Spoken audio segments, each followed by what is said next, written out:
एक ही दिन 46 से संक्रमित मिलने बाद 12 के देवतौल गांव पालिका में निषेधाज्ञा। नेपाल में अभी 5 दिन भारी वर्षा होगी, मौसम विभाग दिलक जानकारी। पिछला 24 घंटा में 186 कोरोना संक्रमित मिलल, कुल संख्या 17,844 पुगल। बोल पत्र फारल आरोप में 4 जने वार्ड अध्यक्ष प्रहरी नियंत्रण में।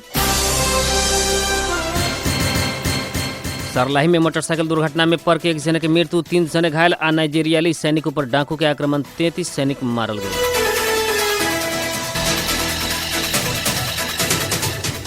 नमस्कार, बारा जिला के सिमरौनगढ़ स्थित रेडियो बादल 89 मेगाहर्ट्ज तथा इंटरनेट ऑनलाइन के www.radiobadal.com आ हाम्रो पात्र में दुनिया भर के साथ प्रसारण हो रहा बादल खबर में स्वागत करता नहीं हम नूर आलम बादशाह।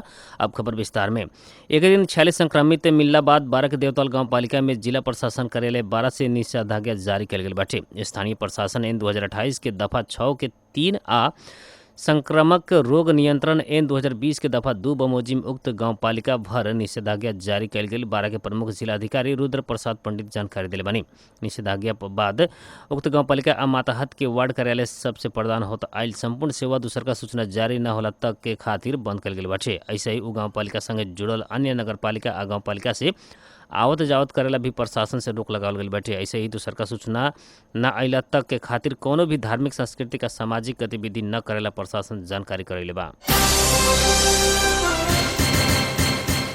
नेपाल में 5 दिन तक भारी वर्षा होखे के जल तथा मौसम विज्ञान विभाग जानकारी दिले बाटे। नेपाली आकाश ऊपर न्यून चापीय रेखा आके बैठल आ ई न हटला तक बरसात जारी रहे के महानिर्देशक सूरज कुमार वैद्य बतैले बानी। वैद्य से ऊर्जा जल स्रोत तथा सिंचाई मंत्री वर्षमान पुन अनंत के ब्रीफिंग कैला अनुसार प्रदेश 1, 2 आ बागमती गंडकी प्रदेश 5 आ सुदूर पश्चिम प्रदेश में भारी वर्षा हो रहा बाटे। पिछला 24 घंटा में मुल्क में अधिकांश स्थान में 100 मिलीमीटर आ उससे ज़्यादा पानी पड़ रहा बाटे। ई और भी बढ़ सके के यानी कि 200 मिलीमीटर पुगे के संभावना रहा बाटे। 9 गते सावन बाद मात्र क्रमशः पानी पड़े के क्रम कम होके जाई।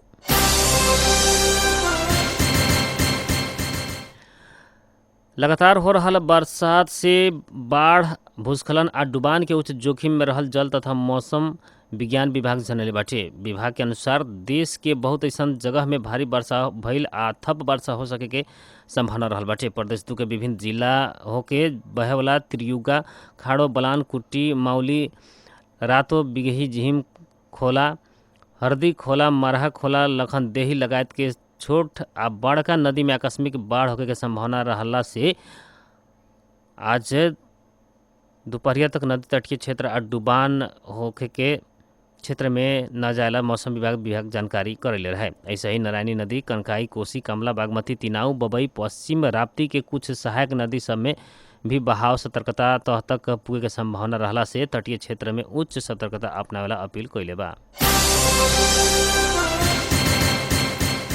नेपाल में पिछला 24 घंटा में 186 जने में कोरोना संक्रमण पुष्टि भइल बाटे। आज स्वास्थ्य तथा जनसंख्या मंत्रालय के नियमित प्रेस ब्रीफिंग में प्रवक्ता डॉक्टर जागेश्वर गौतम से देश भर विभिन्न प्रयोगशाला में कल गए परीक्षण में 186 संक्रमित मिलल जानकारी दिल बनी। इस संगे कुल संक्रमित के संख्या 17,844 पुगल बाटे।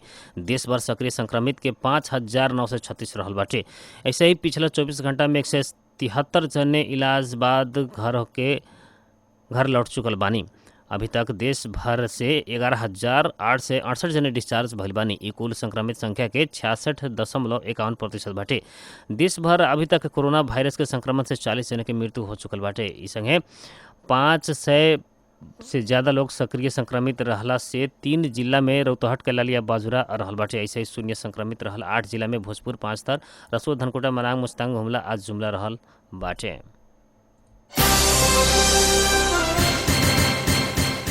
धनुषा के गणेशमान चारनाथ नगर पालिका के मेयर राम बाबू यादव अस्पताल भर्ना भइल बानी। नगर पालिका कार्यालय में ही कर्मचारी सब संगे विवाद भइला पर वहाँ के एक अस्पताल में इलाज के खातिर भर्ना भइल बानी। काल संझिया नगर पालिका के ही कार्यालय में मेयर यादव और प्रमुख प्रशासकीय अधिकृत मित्र प्रसाद काफले लगायत के कर्मचारी बीच विवाद भइल रहे। ओकरा तुरंत वहाँ के अस्पताल भर्ना भइल कार्यालय के कर्मचारी बतैले बानी। मेयर अस्पताल भर्ना भइले बाद उनका ऊपर कर्मचारी सबसे आक्रमण कैल हो सके के आशंका कैल गेल बाटे। सरलाही जिला के एक वार्ड अध्यक्ष के जेल चलान कल गेल बाटे। हत्या अभियोग में सरलाही रामनगर गांव पालिका 4 बहुअरवा के वार्ड अध्यक्ष राम नरेश महतो के अदालत से पूर्व पक्ष के खातिर कारागार चलान कैले बाटे। बहुअरवा के ही रामचंद्र राय कहल जावला 60 वर्षीय रामजल राय के हत्या घटना में वार्ड अध्यक्ष महतो भी पड़ल रहनी। सरलाही जिला अदालत के न्यायाधीश दीनबंधु बराल के इजलास में यह सुख के भयल थून छेक बहस बाद वार्ड अध्यक्ष महतो के पूर्व पक्ष में कारागार चलान करे के आदेश भइल बाटे। अदालत के आदेश अनुसार वार्ड अध्यक्ष महतो के बीतल सुख के ही गौर कारागार रौतहट चलान कल गेल जिला प्रहरी कार्यालय सरलाही जनैले बाटे। नेपाल कम्युनिस्ट पार्टी नेकपा के स्थानीय नेता रामजल के गत आषाढ़ 7 गते तेज हथियार प्रहार करके हत्या कल गेल अवस्था में घर नजीक के खेत में लाश मिलल रहे। उनकर हत्या लगते प्रहरी वार्ड अध्यक्ष महतो के पकड़ाव कैले रहे। वार्ड अध्यक्ष महतो नेपाली कांग्रेस से निर्वाचित बानी। करीब 6 वर्ष पहले 12 में एक भारतीय नागरिक के हत्या में संलग्न आरोप में एक व्यक्ति पकड़ाइल बानी। पकड़ाए वाला व्यक्ति भारतीय नागरिक बानी। प्रदेश से प्रहरी कार्यालय जनकपुर धाम के अनुसार भारत के बेतिया पश्चिम चंपारण घर भय हो के वीरगंज महानगर पालिका 19 गाहवा टोल में लुका छिपा के रहत आयल धर्मेंद्र प्रसाद कलवार के ओतहा से पकड़ाव कल गेल बाटे। कलवार के 2071 साल बैसाख 9 गते 12 के तत्कालीन विश्रामपुर गाविस 9 स्थित गहूँ खेत में भारत के रक्सौल घर भइल वीरगंज 19 में रहत आयल प्रमोद शाह तुरहा के तेज हथियार प्रयोग करके हत्या कैल प्रहरी जनैले बाटे। घटना बाद फरार रहल 46 वर्षीय कलवार के प्रदेश से प्रहरी कार्यालय से खटल टोली विशेष सूचना के आधार में नियंत्रण में लेके आवश्यक कार्रवाई के खातिर जिला प्रहरी कार्यालय 12 के जिम्मा लगावल गई। प्रदेश प्रहरी प्रवक्ता मकेंद्र मिश्र जानकारी दिले बानी।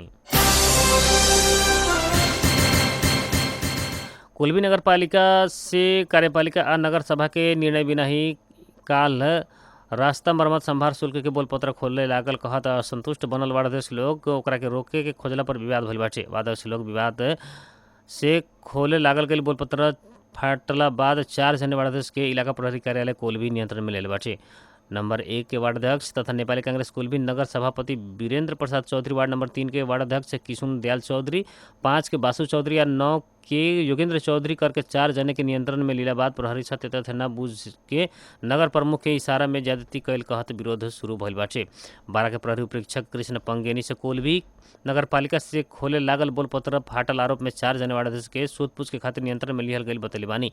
कोल्बी नगर पालिका के वार्ड नंबर 8 के वार्ड अध्यक्ष सार्थक पौडेल, नगर प्रमुख भरत भंडारी की कार्यपालिका आ नगर सभा से निर्णय करा के नियम पूर्वक विभिन्न ठेका संबंधी बोलपत्र आह्वान करेला बेर बेर कहला पर बहुमत सदस्य सब के बात ना सुन के इकलौटी नगर पालिका के चलावे के खोजला बाद बोलपत्र खोले के क्रम में विवाद भइल बतैले बानी। निर्णय बिना आह्वान कैल गेल बोलपत्र के स्थगित करेला कहला पर भी निमित्त प्रशासनिक अधिकृत साबिर आलम नगर प्रमुख के आदेश में खोले के प्रक्रिया आगे बढ़ेला बाद ओकरा के रोके के खोजला पर प्रहरी वार्ड अध्यक्ष के नियंत्रण में लिहल गैर कानूनी कदम भइल आरोप पौडेल लगैले बानी।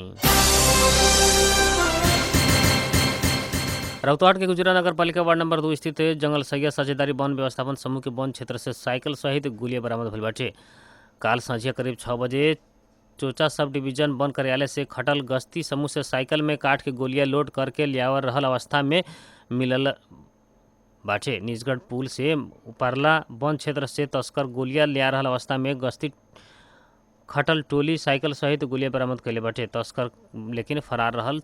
चोचा सब डिवीजन वन कार्यालय के जमदार सोनालाल पटेल जानकारी देनी।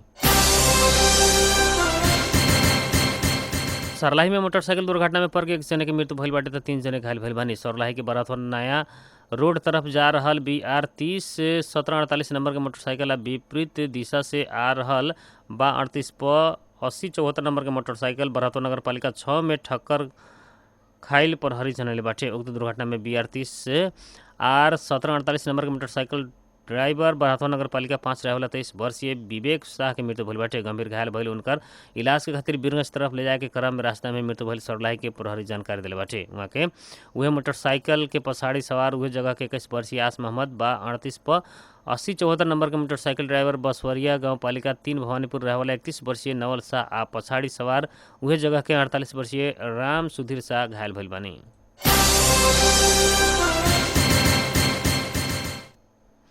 जल स्रोत तथा सिंचाई विकास डिवीजन कार्यालय कलैया सब इंजीनियर गजेंद्र प्रसाद जायसवाल 80,000 घूस सहित अख्तियार के टोली के फंदा में पड़ल बानी। नदी तटबंध के जाली लगावे के कार्य संपन्न बाद रकम भुगतानी कर देवे के वापस सेवाग्राही से घूस रिश्वत मांग कर रहल कह के सूचना एवं उजूरी निवेदन के आधार में अख्तियार दुरुपयोग अनुसंधान आयोग के कार्यालय हथौड़ा से खटल टोली निज सब इंजीनियर गजेंद्र प्रसाद जायसवाल के 80,000 रकम लेहल संगे चंदन जायसवाल के दे के भागे खोजला पर निज दुनू जने के उक्त रकम सहित कलैया नगर पालिका वार्ड नंबर 4 से पकड़ाव कल गया अख्तियार के कार्यालय से बाटे। नियंत्रण में लिहल दू जने अनुसंधान के नियंत्रण में लिहल गए दुनू जने के अनुसंधान हो रहल जनाल गइल बाटे। बादल खबर में भी खातिर समय भइल बाटे कुछ व्यापारिक विश्राम के। बॉर्डर के आवाज रेडियो बादल 89 मेगाहर्ट्ज सिमरौनगढ़ 12।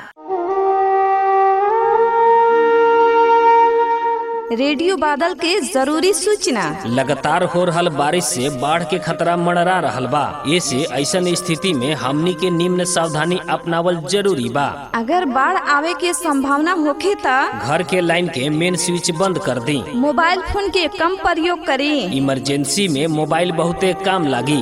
एगो टॉर्च यानी लाइट साथ में रखी, रात में काम लागी। घर के कीमती सामान तथा कागजात अपना पास में रखी। घर के प्लास्टिक के बोतल या बाल्टीन में पिए खातिर शुद्ध पानी के जुगाड़ करके राखी। साथ में खाए वाला सामान भी राखी। हो सके तब बैटरी से चले वाला एगो रेडियो साथ में राखी। सरकारी तथा आपातकालीन उधार बारे रेडियो से जानकारी ले सकतानी। रात के सूते के समय में 1 या 2 जाने पाल्हा से जागी। आस पास के अवस्था कैसन बा ख्याल करी। बाढ़ के समय में आवश्यक सहायता खातिर युवा लोग हमेशा तैयार रही। अगर बाढ़ आ गए होखे त बहुत पानी में पैदल न चली। रास्ता में गाड़ी ना चलाई। विद्युत के गिरल तार पोल से सावधान रही। सांप, गोजर, बिच्छी तथा अन्य जानवर अपने के घर में घुस सकता, सावधान रही। आस पास के बूढ़ पुरनिया, बच्चा, अपांग, रोगी आ उ लोग के दवाई के विशेष ख्याल करी। अगर बाढ़ में फंस चुकल बानी त अगर घर के बाहर बानी त ऊंच जगह पर जाए के कोशिश करी। अगर घर में बानी त ऊपरी मंजिल तथा छत पर जाई। राहत कार्य के इंतजार करी। पहुड़ के भागे के कोशिश न करी।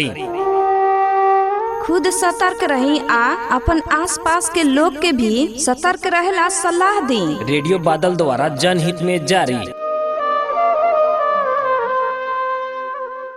बॉर्डर के आवाज रेडियो बादल 89 मेगाहर्ट्ज सिमरौनगढ़ 12।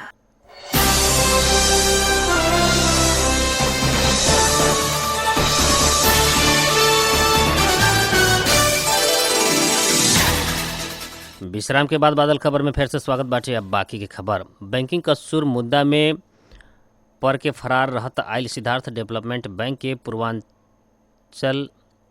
पूर्व संचालक बालकोट रहे वाला मधुसूदन सिलवाल पकड़ाव पड़ल बानी। केंद्रीय अनुसंधान ब्यूरो CBI के टोली से उनका के काल पकड़ाव कल गल जनैले बाटे। ब्यूरो प्रमुख DIG सहकुल बहादुर थापा के अनुसार सिलवाल विरुद्ध 2 गो बैंकिंग कसूर के मुद्दा दायर भइला में एगो में 2 वर्ष कैद आ 30 लाख रुपया धरौटी जब्त आ दूसरका में 3 वर्ष कैद आ 1 करोड़ रुपया जरिमाना सजाए तोकले रहे। कमसल धितो राख के कर्जा प्रवाह कैल अभियोग सिलवाल ऊपर लगला बाद अदालत उनका के दोषी करार कैले रहे। अफ्रीकी मुल्क नाइजीरिया के उत्तर पश्चिम स्थित दुर्गम स्थान में डाकू सबके समूह से बारूदी सुरंग विस्फोट करेला के कारण 23 जने नाइजीरियाली सैनिक की मृत्यु भइल बाटे। नाइजीरिया के काटसिना राज्य के जिबिया जिला में पैदल गश्ती में रहल सैनिक टोली ऊपर डाकू सब घेरा लगा के आक्रमण कैल सेना जनैले बाटे। सैनिक स्रोत से और कुछ सैनिक गायब रहल जनैले बाटे। इस क्षेत्र में डाकू सब के समूह से स्थानीय वासी के गाय वस्तु आ अन्य धन माल लूटला लोग। लड़ाकू समूह के एक व्यक्ति सेना तरफ 23 जने से ज़्यादा के मृत्यु भइल दावी कैले बाटे। उहे इलाका में शनिचर के एगो बेवारी से बम विस्फोट भइल पर 5 बाल बालिका के मृत्यु भइला के साथे 100 जने घायल भइल काटसिना राज्य के प्रहरी प्रवक्ता बतैले बाटे।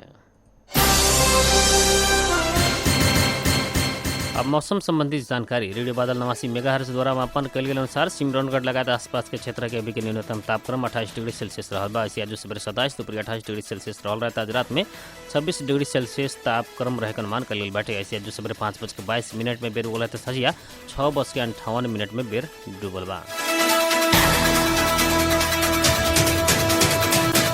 आज की खातिर बादल खबर इतने जाते जाते प्रमुख खबर एक बार फिर से। एक दिन 46 संक्रमित मिलने बाद 12 के देवतौल गांव पालिका में निषेधाज्ञा। नेपाल में अभी 5 दिन भारी वर्षा होगी, मौसम विभाग दिलक जानकारी। पिछला 24 घंटा में 186 कोरोना संक्रमित मिलल। कुल संख्या 17,844 पुगल। बोलपत्र फारल आरोप में 4 जनेवाड़ अध्यक्ष प्रहरी नियंत्रण में। सरलाही में मोटरसाइकिल दुर्घटना में पड़ के 1 जने की मृत्यु, 3 जने घायल। नाइजीरियाली सैनिक पर डाकू के आक्रमण, 23 सैनिक मारल गए।